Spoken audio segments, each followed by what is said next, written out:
This is the final lecture of Chapter 3, but before we actually go into the lecture, however, let us do a quick review. So last lecture we looked at the lowest dot structures, primarily of atoms, and also of other species, charged species, such as your cations and anions.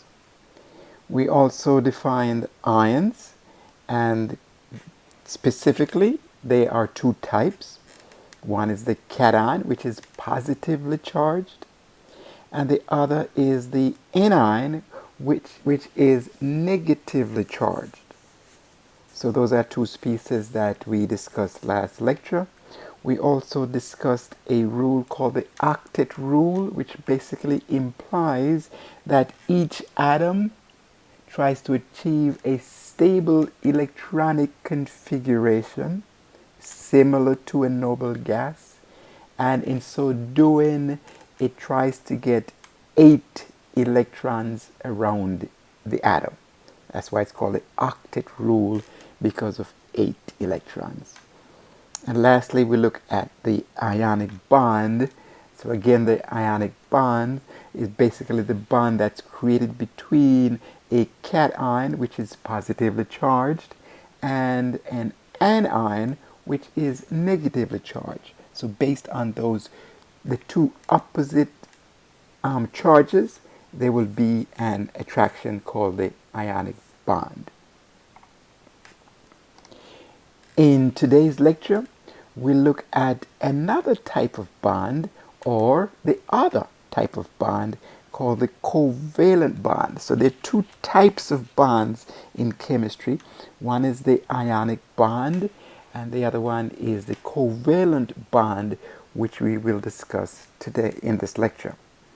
Next, we'll learn to draw the lowest dot structure of molecules, not only of atoms and ions, but now of molecules. Then we'll look at the polarity of covalent bonds. So we'll define covalent bonds, and we'll see that there are two types. And we'll introduce a new term called resonance. We'll define it and have us explain what it is. And lastly, we'll look at the geometry and polarity of molecules. We've often heard that water is a polar molecule. In this lecture here, we'll see aspects that will determine that water is a polar molecule. Okay, so let us begin here. So we begin by defining covalent bond. A covalent bond is a bond in which two atoms share electrons to form a bond. Notice it's different from the ionic bond, where the two atoms form ions, such as the cation and the anion, and based on that opposite charge, there's an attraction. Here, the two atoms share electrons to form a bond, and that type bond is called the covalent bond. Okay, let us look at an example. So this is H2, hydrogen. There are 2 electrons in H2, where one hydrogen atom has 1 electron and the other hydrogen atom has 1 electron. So when these two come together, they form a molecule H2, and here are the 2 electrons represented by a line, and that's called a covalent bond. So line that is adjoining 2 atoms is called a covalent bond.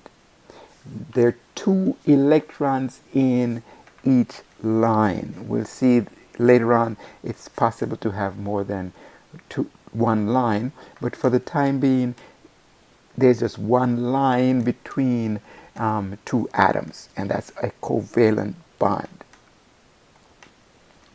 Let us look at another type example here. Chlorine, Cl2. If you draw the lowest dot structure of chlorine, you will see that it's Cl bonded to another Cl. Here's a line, and that line has 2 electrons. There are 2 types of covalent bond. First is a non-polar covalent bond, where these 2 electrons here are equally shared between those 2 atoms. So in other words, these 2 electrons are right in the center of those 2 atoms, equally shared. The other type of covalent bond is called a polar covalent bond. So here we have HCl, H and Cl. Here are 2 electrons here that's bonding hydrogen to chlorine. However, these 2 electrons here are not equally shared by both atoms. Why? Let's look at a term we discussed in last lecture, which is electronegativity. By definition, electronegativity is the tendency of an atom to pull electrons towards itself. So looking at the periodic table, you can tell which atom is electronegative compared to another atom. Remember, the atoms at the top right of your periodic table are electronegative atoms. So looking at chlorine, try to find out on your periodic table. You will see that it's over to the right in column 7, which means that it is electronegative. Hydrogen is on the other extreme of the periodic table, which means that it is not electronegative. Therefore, these electrons here are now attracted to the chlorine because of its electronegativity. Another way of putting it is that these electrons here are closer to the chlorine than to the hydrogen, making it a polar covalent bond. 2 poles, a polar covalent bond. So you have 2 types of covalent bond, the non-polar covalent bond and the polar covalent bond. This slide gives you a little more details on the polar covalent bond. So that concept that we just described in the previous slide can be explained using some terms or some symbols in chemistry. Partial negative, that's a delta, Greek letter delta, which means partial negative. So if we have a partial negative atom, it is the atom that's the most electronegative atom between a covalent bond. There's a partial positive, as you can imagine. So this would be placed on the atom that's the least electronegative. So getting back to our example here, HCl, chlorine is the more electronegative atom, therefore it has a partial negative. So that's the symbol that we use in chemistry to indicate where the electrons are most likely in a covalent bond, and it is closer to the more electronegative atom. And of course, a partial positive here means that the electrons are not in that region of the covalent bond. Another symbol that's typically used here is the arrow, where the head of the arrow points towards the more electronegative atom. So notice the head of the arrow points towards the more electronegative atom. So these 2 representations of polar covalent bonds we will be using as chemists frequently throughout this course. Okay, so let us see if we can apply that concept here. So here's a question. Which of the following bonds is most polar? So notice keyword here, most polar. Okay, so let's look at the possibilities. They all are bonded to carbons, but the atoms that are bonded through these covalent bonds here are different. So a very polar covalent bond would be bonded to a very electronegative atom. So once you determine which is the most electronegative atom of these atoms here, that will determine which is the most polar covalent bond. So get your periodic table. Try to find these atoms on the periodic table. Hydrogen, that's going to be to the extreme left. Nitrogen is to the right, but kind of in the middle there. Oxygen is more to the right, but fluorine is furthest to the right. So fluorine is the most electronegative atom of these atoms here. So therefore you would expect that CF bond to be the most polar. Let's see what the answer is. And not surprising, this is the answer where the CF is the most polar covalent bond. Let us look at another concept here, and that is drawing the Lewis dot structure of molecules. We know how to draw the Lewis dot structure of atoms. We know how to draw the Lewis dot structure of ions, the cation and the anion. This means find the element and put dots around it, the valence electrons represented by dots around it. Now we're looking at molecules, not atoms anymore, molecules. So if you have a molecule and you're asked to draw the Lewis dot structure, here's some guidelines you must follow. First is determine the total number of valence electrons in that molecule. So you will need your periodic table here, and for each atom you will have to determine the valence electrons and get the sum of those valence electrons, which will be the total valence electrons for the molecule. Next, you connect the atoms, typically by lines, single lines first, and sometimes we'll see later on we will need 2 lines to represent 4 electrons and 3 lines to represent 6 electrons, also known as a triple bond. But we'll get more into that in a second. So let's look at some examples of applying this concept here. So first, let us look at this. So if you were asked to draw the Lewis dot structure of water, you will have to determine the total number of valence electrons in water. So get your periodic table. Find oxygen. Determine how many valence electrons there are in oxygen. You will see that there are 6. Notice that there are 8 total electrons in oxygen, but 2 are core electrons and 6 are valence electrons. Next, find hydrogen on the periodic table, and it has 1 valence electron. But there are 2 hydrogens as represented by the subscript here. So the total number of valence electrons for water is 8. Next, you have to connect the atoms by lines. So here is hydrogen connected to oxygen, connected to another hydrogen. And you'll have to make sure that you distribute these 8 electrons around each atom so that each atom has an octet of electrons. So let's look at oxygen. Oxygen has 2, another 2, making that 4. it has two bonds here, two electrons that are shared in this bond.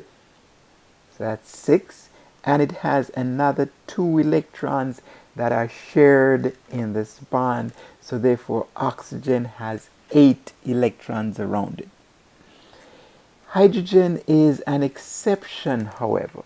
Hydrogen will always have just about 2 electrons about each atom of hydrogen.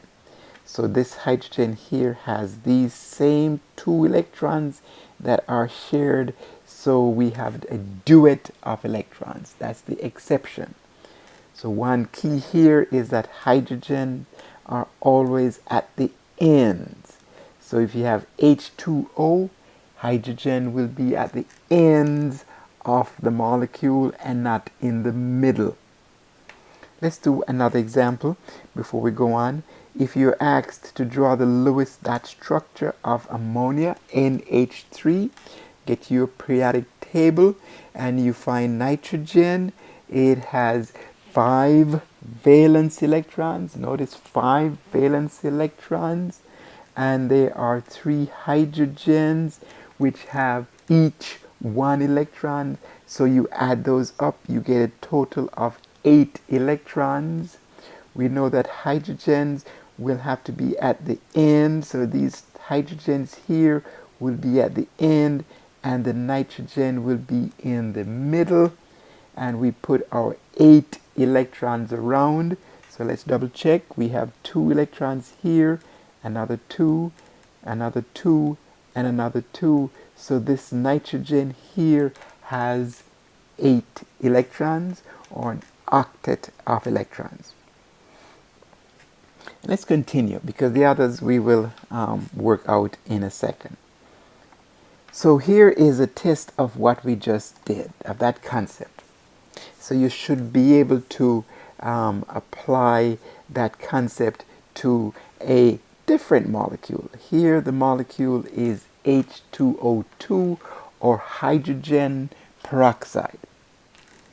So what you'll have to do is get your periodic table again, find oxygen, determine how many valence electrons are there in oxygen, multiply that by 2, of course. Now you can see the importance of having these subscripts because they tell us how many atoms are in this fixed ratio to form the molecule. Find hydrogen and you'll see that there's 1 electron for each hydrogen, but there are 2 hydrogens, so we'll have to multiply that by 2. You total the number of valence electrons, then you connect the atoms by lines. Of course, since hydrogens are here, it will be at the ends, so you will put oxygens in the middle. Same for this molecule, methanol. But now you have carbon, hydrogens, and oxygen. Notice we have 4 hydrogens, though 1 and 3 here makes 4. So you add those up and you draw your Lewis dot structure, making sure that each atom has an octet of electrons, of course, except hydrogen. Let's see what the answer is. So you can see here we have 14 valence electrons. I hope you got 14 as a total for the molecule H2O2. And you put the hydrogens at the ends and the oxygens in the middle, and make sure that there are 8 electrons, including the non-bonding electrons, we call these, and the bonding electrons. They should add up to 8 electrons around each atom. Methanol, hope after you did the calculations, hope you got 14, and you can see here that there are these 14 electrons are distributed throughout this molecule. Let's just check. We have 2 here, 2, 4, 6, 8, 10, 12, and 14. So that's a total of 14 valence electrons for that molecule. So be able to draw a Lewis dot structure for any molecule looking like this, simple molecules. Let's go on. This was a summary. So we know that the octet rule here applies to most atoms, such as carbon, oxygen, nitrogen, and fluorine. But the exceptions that we have here, we know already. For hydrogen, it has a duet. Here's another couple of exceptions here. Boron will have just 6 electrons around it, and beryllium will have just 4 electrons around it. But for this course, we'll concentrate mostly on our hydrogen here as the exception, which has 2 electrons around it. Okay, let's look at another concept here called resonance.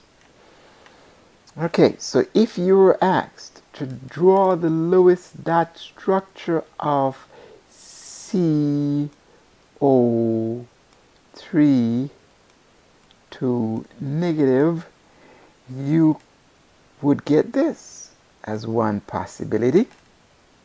Another student may get this as another possibility. And a third student may get this as a possibility. They're all correct Lewis dot structures. All correct. And the difference, of course, is that there's a double bond here to the carbon oxygen, and the double bond is over here, and now it's over here. So because they are all correct Lewis dot structures and they are equivalent, we'll introduce a new term, and we call that they are resonance structures.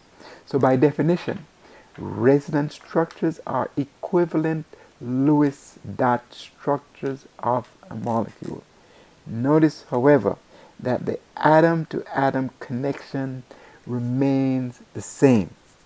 So the atom to atom connection, carbon, oxygen, oxygen, and oxygen, they're all the same for all 3 structures. Take-home lesson is the definition. Resonance structures are equivalent Lewis dot structures. Let's go on. Here we look at a model called the VSEPR theory, or theory. VSEPR here means valence shell electron pair repulsion. Okay, what that basically means, that since electrons are negatively charged, they will repel each other or get as far away from each other as possible. So even if these electrons are in bonds, they tend to want to get as far away as possible from each other because they have the same charge. So they repel each other. So that's why we call it the valence shell electron pair. Electron pair, of course, means because there's a single bond has 2 electrons, they will repel each other. Let's see how we can apply that theory here, the VSEPR theory. So looking at this molecule here, which is methane, CH4. Here's the Lewis dot structure. And again, you should be able to draw the Lewis dot structure based on some of the guidelines that we have listed before. Determine the number of valence electrons and draw the atoms to each other by a line with hydrogen on the ends and carbon in the middle.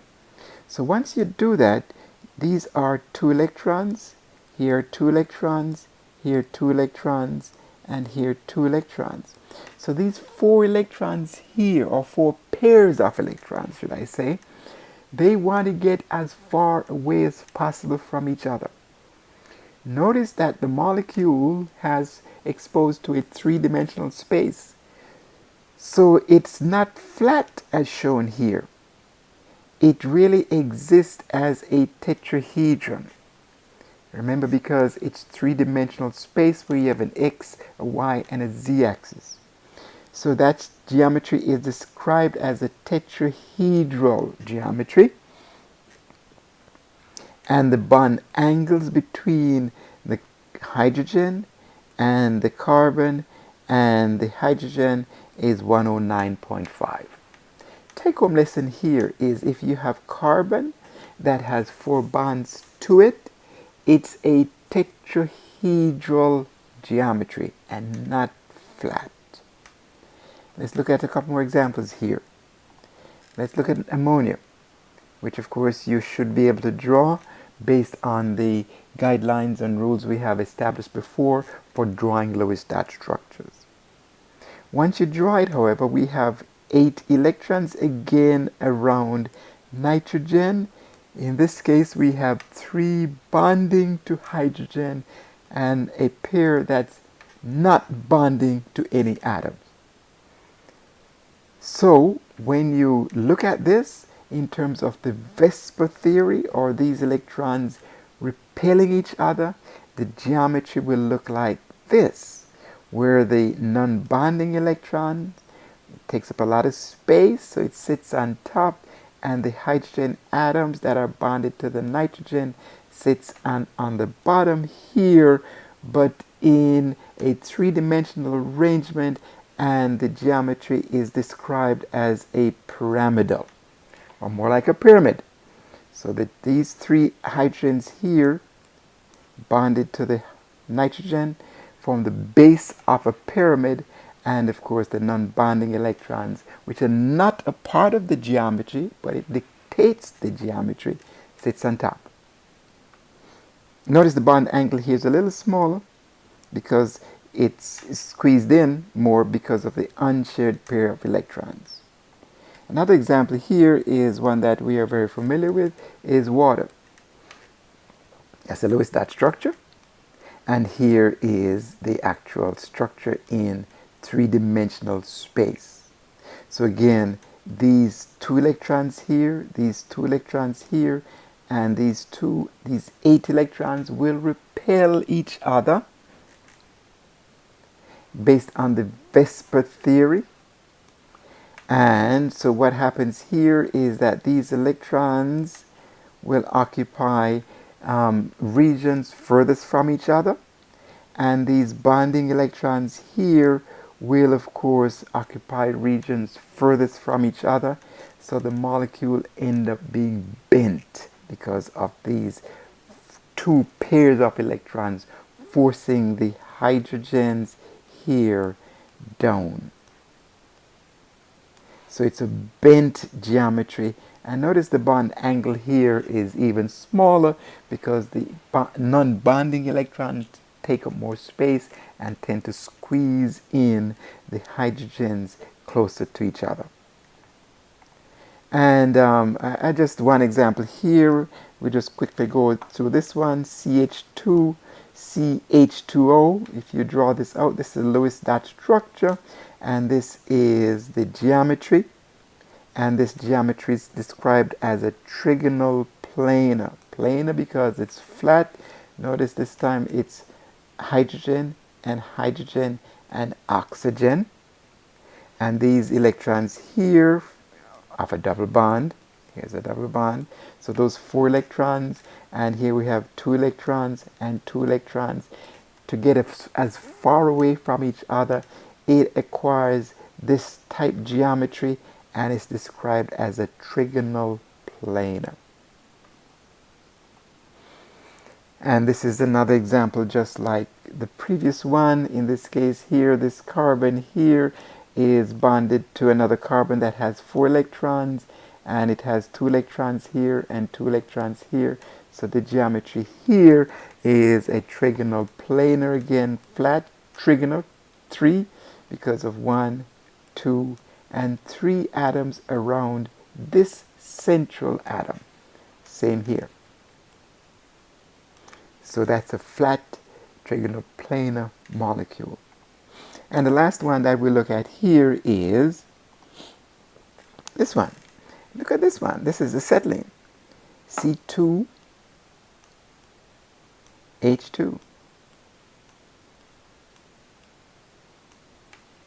Or H2C.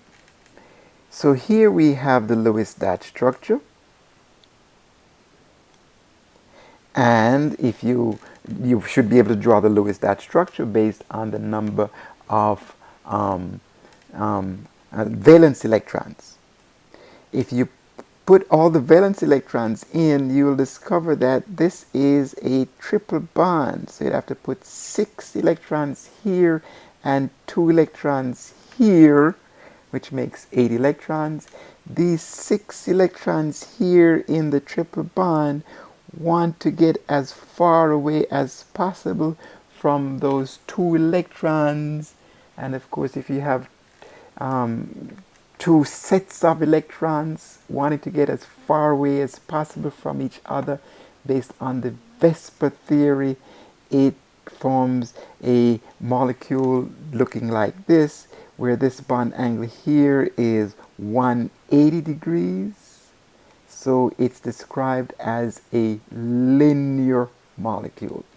So it's a linear molecule because these 6 electrons here and these 2 electrons here want to get as far away as possible from each other, and it does so by forming a straight line sitting on either ends of the central atom here, carbon.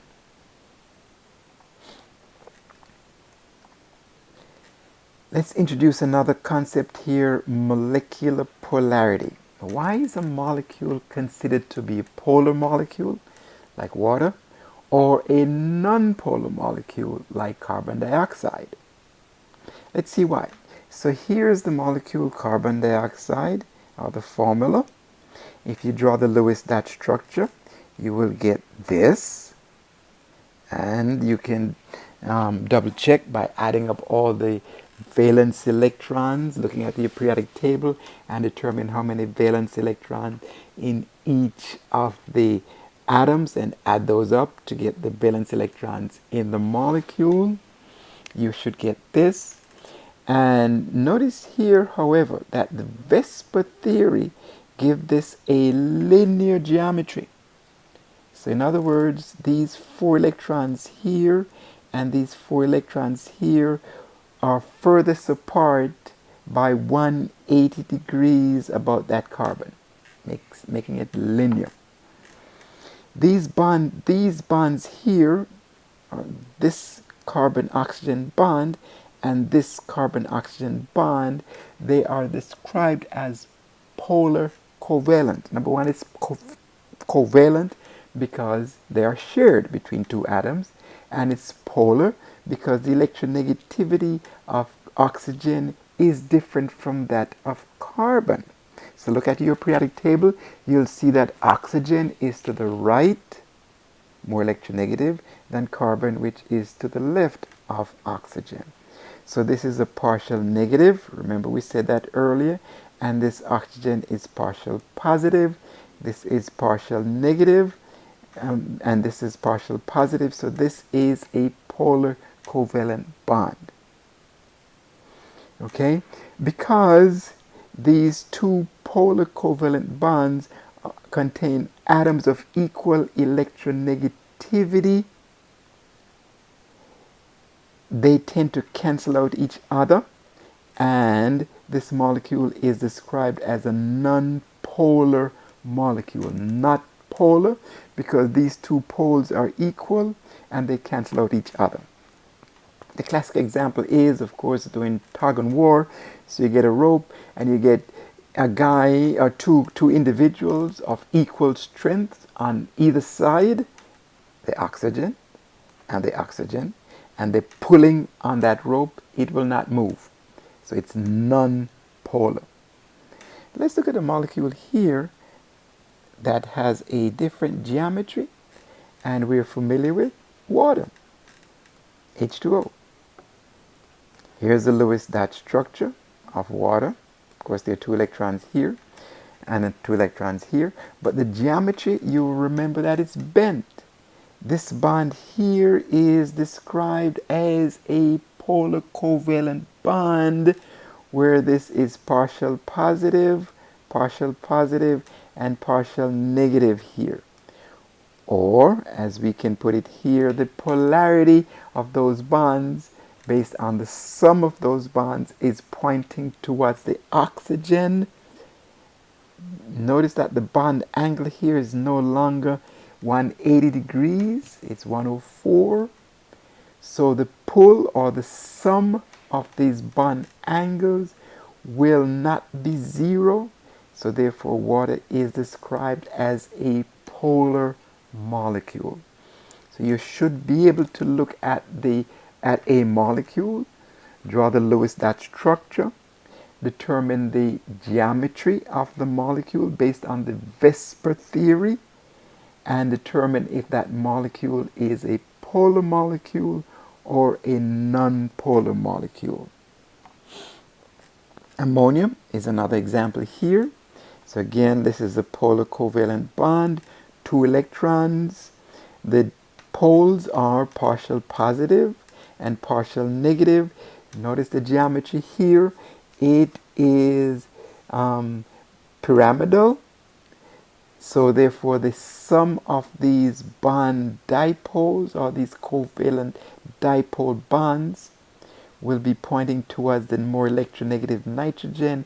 So therefore ammonia is a polar molecule.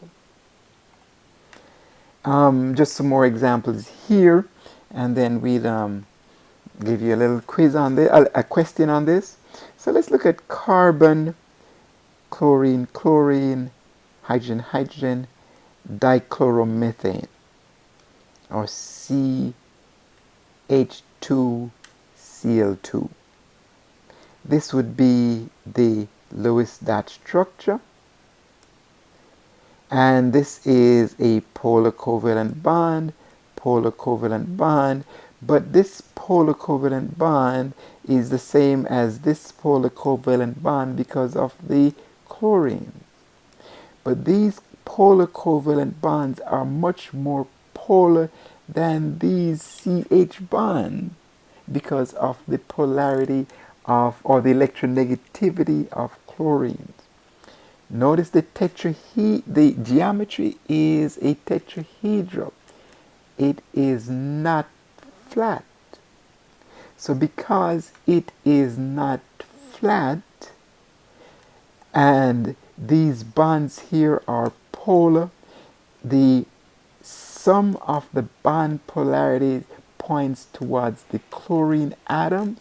So therefore this molecule is described as a polar molecule. You may want to pause the video here and work out formaldehyde and acetylene to determine if it's a polar molecule or a non-polar molecule. But let's go on, and then we'll just do a quick question here before we conclude this lecture. So let's make sure we understand it. So of these two molecules here, which is a polar molecule? Polar. This question is very involved because you have to draw the Lewis dot structure. You will have to determine the geometry of these molecules. You'll have to determine the bond polarity based on electronegativities of the atoms involved. And then you'll have to determine the sum of these bond polarities in terms of the dipole. So let's look at the first one, CH3Cl. Cl, electronegative atom. So therefore it's bonded to carbon, and it is a very electronegative atom, so it has a polar covalent bond. So more than likely I'd expect that to be a polar molecule. Let's look at this one. 2 Cl molecules, 2 Cl atoms, pardon me, bonded to the carbon here. And the geometry is tetrahedral, as we saw in the previous slide.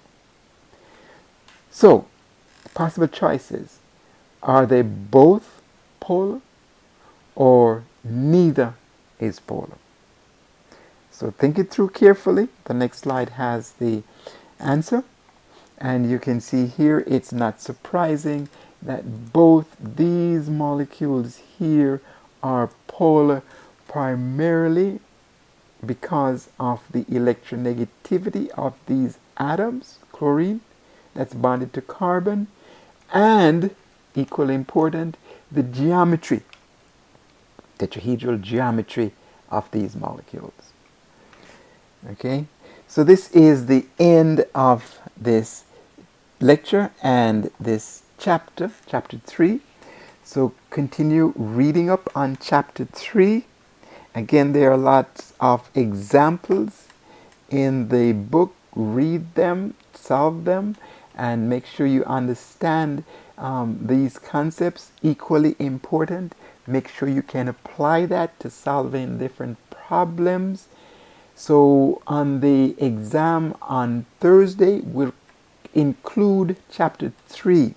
So we'll have questions from chapter 3 regarding the concepts and the application of the concepts that we looked at here in chapter 3. So continue to study hard as you get ready for the exam on Thursday. Okay? Bye.